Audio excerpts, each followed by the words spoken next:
I am 36 years old and my wife is 38. We first met when I was in my third year of college and she was in her fourth. We've been together since that day. After 3 years of dating, we decided to move in together. 3 more years passed and we got married. 2 years later, our joy increased when my wife became pregnant and we welcomed the birth of our daughter. As in any normal family, we had a fair share of domestic quarrels, but we always managed to make up quickly, sometimes even in the midst of a quarrel. Overall, we were a classic family. After finishing my education, I started my career path by working hard to climb the corporate ladder. In the end, I earned enough to afford a spacious 4-room apartment. We invested in a major renovation and happily settled in our new apartment. My wife also resumed her career after maternity leave, and everything went well for her. She got a good position and started earning a decent income. By combining our income, we were financially prosperous. Over time, we acquired everything we needed: a new apartment for our growing daughter, expensive cars, and all the amenities that one could wish for. Life seemed abundant. I deeply loved my wife and remained faithful to her throughout our marriage. I was not a heavy drinker, but sometimes I allow myself to drink a glass of wine at dinner. Smoking was a habit I recently gave up. We always planned our holidays together, and I developed a passion for diving and skiing. While my wife decided not to dive out of fear, she learned to ski. Our life revolved around work, earning money, and enjoying the fruits of our labor. My wife's work was connected with international business, which often required her to receive colleagues from abroad for negotiations. Gradually, I began to notice that her communication with these colleagues seemed to last longer than before. Although it seemed curious to me, at first, I didn't pay much attention to it. Another notable change was that she started receiving Snapchat messages in the evenings. Strangely, whenever her foreign colleagues were around, these messages stopped coming. I checked her phone a couple of times after she fell asleep, but all the messages were deleted. I noticed that the last message was always around 7 p.m., despite the fact that the phone received notifications after she had already gone to bed. In the end, suspicion consumed me completely. One day, she came home late around 10 p.m., and I, foolishly, jokingly asked if she had said goodbye to her lover. The fear that flashed in her eyes was something I had never seen before. However, as soon as she realized that I was teasing her, she smiled and brushed it off, calling me a fool. Moreover, she sometimes went abroad to visit her colleagues in return. When my suspicions reached a peak, I couldn't take it anymore. I resorted to installing a spyware on her phone, which allowed me to control it remotely via SMS or from my personal account. This program could record the audio of the environment, take photos with the camera, and send all the data to my personal account. One day, she went on another business trip, and in the evening, I came home from work. I spent time with our daughter, helped her with her homework, and put her to bed by 10 p.m. As soon as she fell asleep, I gained access to the spyware account and ordered it to record her phone's surrounding sound for 10 minutes. After a few minutes, a recording appeared on my account, and after listening to it, I heard my wife's voice in the room with a man. They spoke English and I understood every word. They discussed the mundane aspects of life and laughed. I realized that they were alone in the room.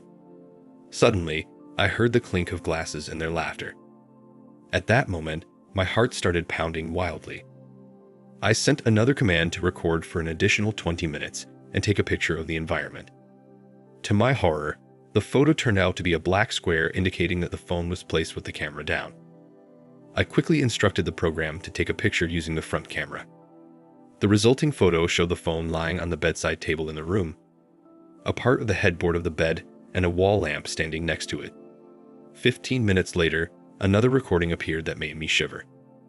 I played the tape back and heard them laughing and talking again. I found myself in a state of disbelief and shock, as if my whole world was collapsing before my eyes. Stunned, I poured myself a drink and ordered the program to record for 4 hours, after which I drowned my sorrows in alcohol. The next morning, Thursday, I was completely shattered. Since it was time for my daughter to go to school, I told her that she was not required to attend classes that day. I notified my boss that I would take a couple of personal days until Monday. My wife was supposed to return on Sunday. Then I sat down and started listening to the 4-hour recording. However, I only managed to listen for 40 minutes because it was at that moment that I heard the unmistakable sounds of my wife's pleasure. The same sounds that I had known well for more than 13 years. It felt like a knife was stabbed into my heart, causing both emotional and physical pain. Stunned, I rushed to the bathroom and threw up, unable to figure out if it was from a hangover or from the current situation. I stood under an icy shower for 20 minutes, desperately looking for some relief. After that, I took her daughter to visit her grandparents, assuring her that I would explain everything later and return home alone. My wife called during lunch and sincerely asked how I was doing. I stood there in silence, unable to say a word, pretending that the connection was bad. I told her that I was unwell and would stay at home for a couple of days, and that I entrusted our daughter to the care of her grandmother. That day was the most painful in my life. I witnessed a personal hell, feeling completely lost and unsure of what to do. My head was filled with an incessant buzzing that drowned out my own thoughts. I sat on the couch and cried like a child as waves of anger and apathy overwhelmed me. The more I expressed my emotions, the more they dulled in me. By the end of the day, I was emotionally exhausted. In the evening, I returned to the Spyware account and started issuing commands to the phone. I got the photos. Some were taken from her bag and others from the table. There were recordings of her performances in restaurants with numerous voices, obviously her colleagues. Then, in the course of the evening, I came across something. The phone was again on the bedside table, recording her voice along with someone else's. However, this time, there were no intimate sounds. Unable to take it anymore, I called her. After 4 rings, she answered, noticeably out of breath. I asked her about her heavy breathing, to which she replied that the hotel elevator had failed, and she had to climb the stairs to her room. I talked to her for a while, trying my best to keep my voice calm and even. I had announced my intention to go to bed, wished her good night, hung up the phone, and quickly sent a command to the spy program, requesting a quick series of pictures with the front camera. That's when she made a mistake. After our call, she put the phone not on the bedside table, but on the bed next to her. Consequently, the front-facing camera started sending slightly tilted, but candid photos. Images of her sitting astride another person with her head thrown back. This was followed by a recording that captured those unmistakable sounds that any husband would recognize, instantly revealing her actions. That was the last straw for me. I kept these notes and materials. Although at that moment, she was already a complete stranger to me. From that moment on, I refrained from further investigations until Sunday because everything became painfully clear. I was considering my next steps. Should I seek a divorce? What about our 9-year-old daughter? On Sunday, late at night, she came home, eager to kiss me. I recoiled, reminding her that I was sick. I wanted to hit her, to unleash my anger. Having retired to the office, I went to sleep on the sofa. The next morning, I got up before her and went to work, unable to be around her anymore. I'd endured the day mechanically, then approached my boss and asked for an urgent week's vacation. I recorded all the evidence on a flash drive, and then I called my wife, telling her that I was going on a business trip for one day, but asked her not to take our daughter away from her grandmother, as I had a surprise in store for her. That evening, when I got home, I quickly packed my bag. She helped me pack my things, behaving politely and innocently. However, her hypocrisy only inflamed my rage. I grabbed my bag, put the USB stick on the bedside table in the bedroom, and called a taxi to our second apartment, the one that was reserved for our daughter. Once there, I called a friend and offered to go abroad for a few days for a while. He agreed, and we quickly booked tickets for an early morning flight to Munich. It was there that I revealed everything to him. We drank, wandered around the city, and socialized with other women. To be honest, I no longer felt any affection for my wife. I ignored her calls and only sent her a message instructing her to insert the USB stick into my laptop. After about half an hour, my phone continuously lit up with calls and messages, but I refrained from reading any of them. I just didn't care anymore, so I turned off my phone. We continued our adventures in Munich for 3 more days before I flew home on Saturday. When I got back, I turned on my phone and it took me 5 minutes to process a lot of messages sent by my wife. However, I decided not to read them for fear of falling into confusion before entering the apartment. When I went inside, the atmosphere was eerily quiet. I silently put down my bag, took off my shoes, and was about to wash my hands when she came out of the bedroom. Oh my God. I've never seen her so disheveled and swollen with her face covered in tears. She fell to her knees, trying to explain something incoherently between sobs and slime. I kept a stony expression on my face, convincing her not to make a circus. Then, in a calm tone, I asked her what we were going to do next. She begged me to forgive. Again, tears, snot. She said that she had played too much, that she did not understand how she had come to this.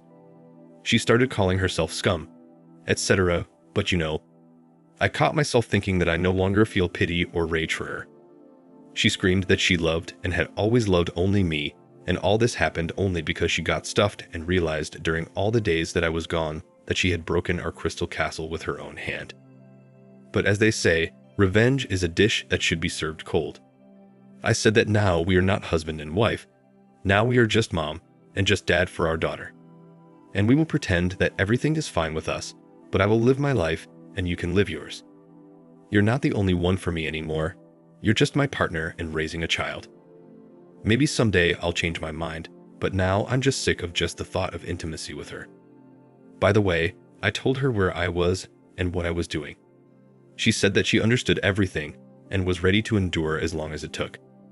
Well, no one pulled her tongue. As a result, now we live in the same apartment. Although honestly, I've already bought another one for myself and issued it to my father so that there would be no claims in case of property division. I sleep almost constantly in the office, although sometimes I go to sleep in the bedroom for the sake of my daughter. On the part of my wife, there were a couple of attempts to try to hug me when I lay down on the same bed with her, but I stopped them harshly. We haven't had intimacy for 3 months. She didn't tell her parents anything, only her father knows of mine. We agreed that once a year, we go on vacation as a family for a week, but now it would be separate beds. I'm constantly hanging out with friends and have new acquaintances among them. There are beautiful women. I sometimes think when she'll come up and say that she's had enough and she leaves or, for example, files for divorce and we divide the property, but she doesn't. I constantly catch her looking at me. Like the look of a shriek cat, but I honestly don't give a shit. Although I see that she is trying, but I revel in her pain. Recently, I defiantly put a pack of condoms on the desk in the office to look at. Despite her reaction, she came in to say something, saw them on the table, and flew out of the office like a bullet, probably crying, did not catch up.